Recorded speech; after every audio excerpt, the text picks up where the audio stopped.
Hello and welcome to another TLDR UK video. With countries beginning to lift their lockdowns around the world, talk has turned to the concept of herd immunity, with some countries having pursued it from the outset and others turning to it to mitigate the risk of a second peak. But questions are being asked about whether it's the right course of action and whether it's actually working. So in this video, we're going to be looking at what herd immunity actually entails, the benefits and drawbacks, and what it actually means when it comes to the coronavirus. We've noticed that recently a whole bunch of new people have started watching our videos, but unfortunately a lot of them aren't subscribed to the channel. So if you haven't already, please consider hitting the subscribe button and the bell to make sure you're notified every time we release a video. Also, if you're sick of coronavirus content, then be sure to check out our series Opinionated, where we talk about all kinds of other issues and never even mention the virus. There's a link to the series down below. So, first things first, what actually is herd immunity? Well, in a population where no one has any immunity to a disease, you have a pretty major problem. That's because with no one immune to the disease, it's able to spread relatively quickly from person to person, as an infected person can infect anyone else, as no one has the immunity needed to fend off the infection. This means the pool of people who can be infected is huge, and there's nothing really to slow down the spread of the disease. When a large proportion of the population is immune though, whether by vaccination or from previously having the disease, there is an indirect protection for those who are not immune. For example, if 90% of the population is immune, just 1 in 10 people who come into close contact with the disease could actually get sick and spread it further. The other 9 out of 10 wouldn't feel a thing, and crucially, wouldn't spread it any further. This means that a large percentage of the population simply aren't potential transmitters of the disease, and critically breaks down the paths of transmission. So, when applying this to COVID-19, the idea is that if the virus spreads around the population enough, then herd immunity will develop. If the virus is allowed to spread and people simply get better, they'll begin developing the immunity they need, and eventually the spread of the virus will begin to slow. The problem is that a whole lot of people wouldn't get better if they caught the virus. So while some people would go on to develop immunity, this could be a very high death toll tactic if countries just allow COVID to spread, hoping to achieve herd immunity naturally. It's ultimately the same concept of herd immunity that's used with vaccinations too. Because of herd immunity, not everyone has to get a vaccine to be safer, protecting vulnerable people such as newborn babies, the elderly, and those who are too sick to get vaccinated. Even if these individuals can't get vaccinated themselves, they're protected by other people's vaccinations, as the herd immunity achieves means the odds of it spreading to them are lower. This makes the anti-vax movement and the number of people who say they won't accept a COVID vaccine especially worrying, something we discussed in a video earlier this week. The specific problem when it comes to COVID-19 today is that we're still relatively early in the spread of the virus, which means hoping to benefit from herd immunity could be a little optimistic. According to a number of studies from around the globe, which have tried to estimate the percentage of the population with antibodies for COVID in their blood, no city is even close to herd immunity. For instance, as of May 1st, 19.9% of New York City were estimated to have the antibodies in their blood, 17.5% in London as of May 21st, 11.3% in Madrid as of May 13th, 10% in Wuhan as of April 20th, 9.9% in Boston as of May 15th, 7.3% in Stockholm as of May 20th, and 7.1% in Barcelona as of May 13th.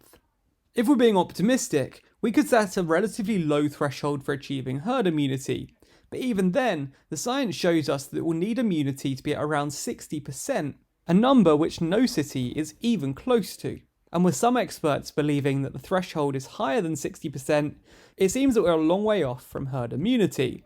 So why were and are countries pursuing herd immunity? In effect, it comes down to mitigating the risk of a second wave as lockdown measures are eased. If a large percentage of the population is exposed to the virus now, then they'll become immune to it, allowing the return to relative normal with a very minimal risk of the disease flaring up again, as a viable path of transmission from person to person becomes ever more unlikely.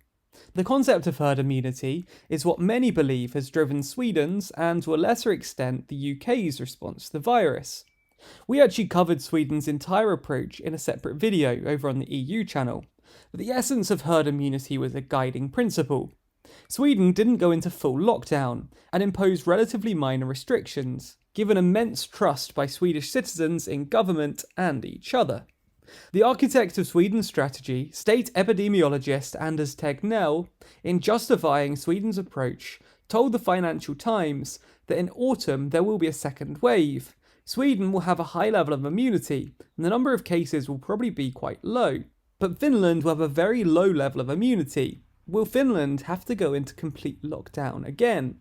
The risk of a second wave is critical, but even Tegnell is relatively apprehensive of fully achieving the threshold of official herd immunity, where transition eventually stops, adding, "I don't think we or any country in the world will reach herd immunity in the sense that the disease goes away, because I don't think this is a disease that goes away."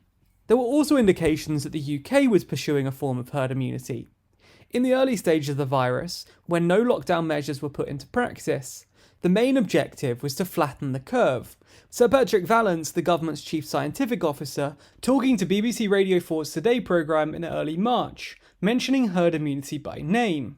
Just a week later, Vallance was again stressing the role of antibody testing on determining the next step of lockdown restrictions. That being said, the Department for Health and Social Care in the UK has clarified that herd immunity is not part of the UK's action plan, but rather a natural byproduct of an epidemic.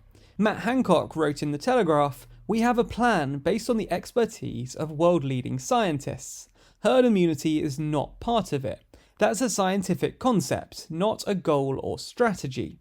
Herd immunity, regardless, is not without its costs. As the New York Times puts it, we don't have a vaccine for the coronavirus, so getting herd immunity without a new and more effective treatment could mean many more infections and many more deaths. If you assume that herd immunity could be achieved when 60% of the population becomes resistant to the virus, that means that New York City is only 1/3 of the way there. And so far, nearly 250 of every 100,000 city residents has died. New York still has millions of residents vulnerable to catching and spreading this disease, and tens of thousands more who are at risk of dying. And the 60% threshold is a very big assumption, with the herd immunity threshold for other diseases being much, much higher. With mumps, it's anywhere between 75 and 86%, rubella somewhere between 83 and 85, and measles anything up to 94%.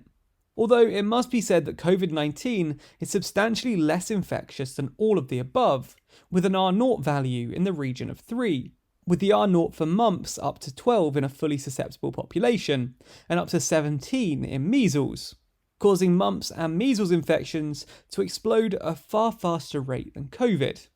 Dr. Michael Ryan, Executive Director of the World Health Organization's Health Emergencies Programme, has tempered the role of herd immunity in the future, emphasising humans are not herds. Another substantial issue arises from the fact that we still don't know whether having the virus will actually give you immunity, for how long any immunity will last, and how strong the immunity would be.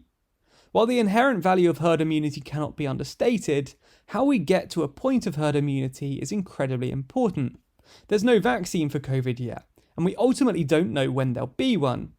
Given that vaccines are the safest way to build up herd immunity, any development of it naturally, by letting thousands, if not millions of people get infected, has its drawbacks. Given the severity of some infections, thousands will get seriously ill, and thousands will die. The best estimate from closely related coronaviruses suggests that in people who have had an antibody response, immunity might wane, but is detectable beyond 1 year after hospitalisation, with specific immunity against the MERS coronavirus being detectable for 4 years, considerably longer than antibody responses. But there's still limited evidence as to whether immunity for this coronavirus exists, and for how long it will last. Let us know your thoughts on this topic. Do you think that herd immunity is something we should be working towards? Or do you think that people should try and remain safe until a vaccine becomes ready? Also, would you be willing to take a vaccine in order to achieve herd immunity within the population? Let us know your thoughts on that in the comments below. Also, you can find out more in our video on the topic. There's a link to that in the description. Be sure to subscribe to the channel to get more updates on videos like this, and hit the bell icon to be notified every time we post a video. You can also find more from us across all social networks simply by searching for TLDR News. Special thanks to our Patreon backers for making videos like this one possible.